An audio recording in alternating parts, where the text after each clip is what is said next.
Hello friends, welcome back to my YouTube channel. So guys, आज के इस vlog में हम आईएलटीएस के pen and paper and computer based exam के ऊपर कंपैरिजन के ऊपर बात करने वाले हैं, जिसमें मैं आपको मेरा जो एक्सपीरियंस था वो भी शेयर करने वाला हूँ और कौन सा बेटर रहेगा वो आप खुद डिसाइड कर सकते हैं आपके कन्वीनियंट के हिसाब से। मैंने जो कंटिन्यूसली जो एक दो बार जो एग्ज़ाम दिए थे, स्टार्टिंग में पेन एंड पेपर बेस्ड दिए थे, और जब मैं लास्ट वाला जो जिसमें मेरे को जो मेरा रिक्वायर्ड बैंड था वो ओवरऑल बैंड मिलने के बाद मिलने वाला जो एग्ज़ाम था वो मैंने कंप्यूटर बेस्ड एग्ज़ाम दिया था, और वो मुझे as compare to pen and paper based अच्छा लगा था just because of reading module. क्योंकि जस्ट रीडिंग में मेरे को कम बैंड्स आते थे और बाकी सब मॉड्यूल्स में मेरे को अच्छे बैंड्स आते थे, लेकिन जो ओवरऑल बैंड स्कोर है वो उसके साथ साथ इंडिविजुअल बैंड स्कोर भी मैटर करता है। इसीलिए इंडिविजुअल बैंड स्कोर भी आपका अच्छा होना चाहिए। Individual in the sense every module का, ईच मॉड्यूल का भी बैंड स्कोर आपको अच्छा होना चाहिए। उसके लिए जस्ट मैंने पेन एंड पेपर बेस से कंप्यूटर बेस में दिया था एग्ज़ाम। सो गाइस, अभी इस ब्लॉग में हम इसका कंपेरिजन मॉड्यूल वाइज मैं आपको एक्सपीरियंस शेयर करने वाला हूँ। सो गाइस, पहला जो मॉड्यूल रहता है लिसनिंग मॉड्यूल। लिसनिंग में कंप्यूटर बेस्ड जो रहेगा उसमें आपको सिस्टम के सामने जस्ट आपको एक हेडफोन दे देंगे और वो आपको जो आंसर्स है वो टाइप करने हैं, और ऑन द स्पॉट जैसे वो बोलेगा ना, इमीडिएटली आपको जब बोलेगा उसी समय आपको टाइप करने हैं, और बीच में फ्लो कट हो गया या जो भी कुछ मिसमैच नहीं होना चाहिए। क्योंकि अगर एक आंसर आपका मिस होता है ना तो कंटिन्यूसली आगे के आंसर मिस होने के बहुत चांसेस है। सो गाइस, आपको अच्छे से फोकस करके आपको वो आंसर्स टाइप करने हैं। और जैसे आईएलटीएस लिसनिंग में टोटल 4 टॉप टाइप्स या 4 सेक्शंस या 4 पार्ट्स बोल सकते हो, तो वो 4 पार्ट्स रहते। तो जैसे फर्स्ट पार्ट फिनिश हो जाता है, थोड़ा सा टाइम मिलता है बीच में, तो आप अच्छे से आपके आंसर्स चेक कर सकते हो। कुछ स्पेलिंग मिस्टेक वगैरह हो गया है वो सब आप अच्छे से चेक कर सकते हो। तो उसके बाद पेन एंड पेपर में एक रूम रहेगा, उसमें रूम के अंदर एक ऑडियो आपको प्ले करेंगे, और आपको आंसर्स जो है वो पहले क्वेश्चन पेपर पे ही लिखने हैं।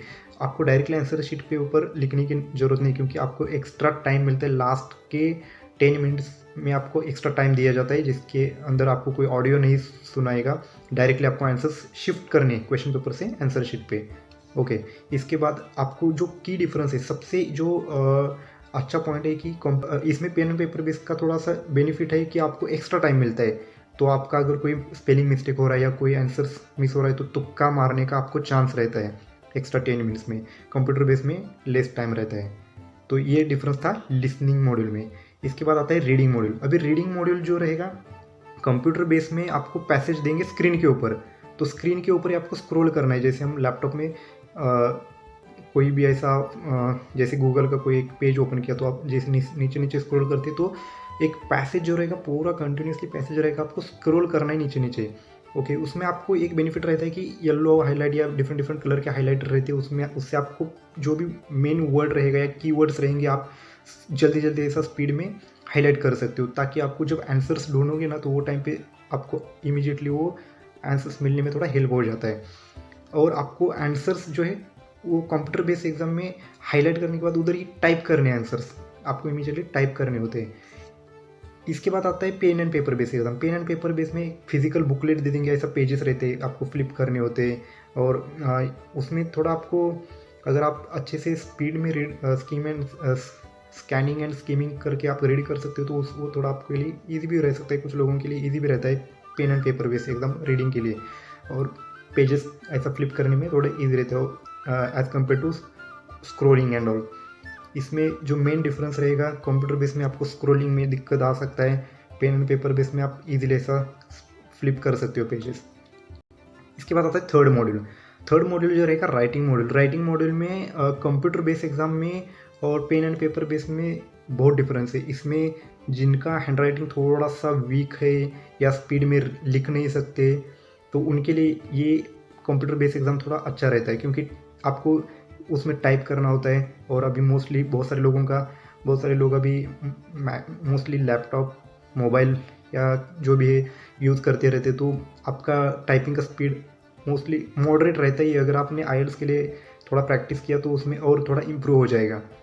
ईजिली एडिटिंग कर सकते हो आप, कॉपी पेस्ट कर सकते हो। आपका अगर कोई सेंटेंस, फॉर एग्जांपल एक सेंटेंस आपने लिख लिया और आपको लगता है कि ये सेंटेंस यहाँ पे मैच नहीं हो रहा है, ये एंड में डालता हो, तो डायरेक्टली कॉपी करके लिख सकते हो। लेकिन पेन एंड पेपर बेस में पूरा आपको एरेज करना है, उसमें टाइम चला जाएगा, फिर लिखने में टाइम चला जाएगा।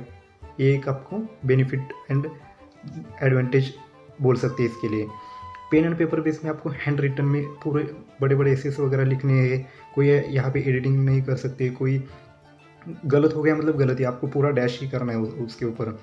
और हाँ, और एक सबसे मेन बेनिफिट है कि पेन एंड पेपर बेस में आपको मैन्युअली वर्ड काउंट करने हैं, इसमें दिक्कत आ सकता है, आप टाइम वेस्ट कर सकते हो। उससे अच्छा आपको मैंने एक सॉल्यूशन दिया था कि आप डायरेक्टली लाइन काउंट करो। उसके बाद कंप्यूटर बेस में एक सबसे मेन बेनिफिट है कि नीचे वर्ड काउंट दिखाई देता है, जैसे माइक्रोसॉफ्ट वर्ड में नीचे वर्ड्स दिखाई देते हैं, सेम यहाँ पे भी आपको वहाँ पे नीचे वर्ड्स दिखाई दे देंगे। ओके, तो मेन डिफरेंस ये है कि यहाँ पे कंप्यूटर बेस में फ्लेक्सिबिलिटी बहुत अच्छा है कि आपको रिटर्न करने में या आपको वर्ड काउंटिंग में थोड़ा फ्लेक्सिबिलिटी रहता है। और पेन एंड पेपर बेस में आपको नेचुरल थोड़ा प्रैक्टिस एक्स्ट्रा करना पड़ता है। जब आप नेचुरली आपको लिखते हैं तो आपको मिस्टेक्स करने के चांसेस बहुत कम करने पड़ेंगे जब आप प्रैक्टिस करोगे तब। और इसके बाद लास्ट मॉड्यूल आता है स्पीकिंग मॉड्यूल। तो स्पीकिंग मॉड्यूल जो रहेगा दोनों के लिए सेम रहेगा, आपको यहाँ पे कोई मतलब कंप्यूटर बेस के लिए अलग या पेन एंड पेपर बेस के लिए अलग ऐसा कोई सिस्टम नहीं रहेगा, सेम ही रहेगा फॉर्मेट, जिसमें फेस टू फेस इंटरव्यू रहेगा डायरेक्टली एग्जामिनर के साथ और मोस्टली रिकॉर्डिंग वीडियो रहेगा। सो गाइस, यही था जो मेन डिफरेंस है कंप्यूटर बेस एग्ज़ाम में और pen and paper base exam में।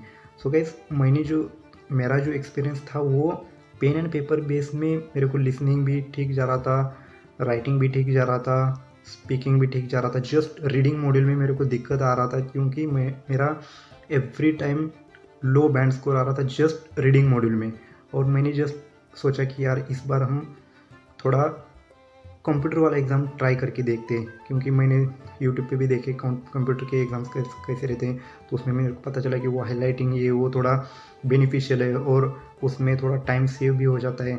और आपको हाईलाइट करने के बाद अगर आपको कोई आंसर्स क्वेश्चन में से ढूंढना है, तो अगर वहाँ पे वो वर्ड मैच हो रहा है तो इमीडिएटली आप उसी के आगे पीछे आप मैच करके आंसर्स को फाइंड आउट कर सकते हो ईजीली। लेकिन फिर रीडिंग जो पेन एंड पेपर बेस्ड है उसमें थोड़ा सा आपको ये जब करोगे आप अंडरलाइन वगैरह करोगे तो उसमें बहुत टाइम भी जाता है और उसमें इतना कंफर्टेबल नहीं हो रहा था मेरे को।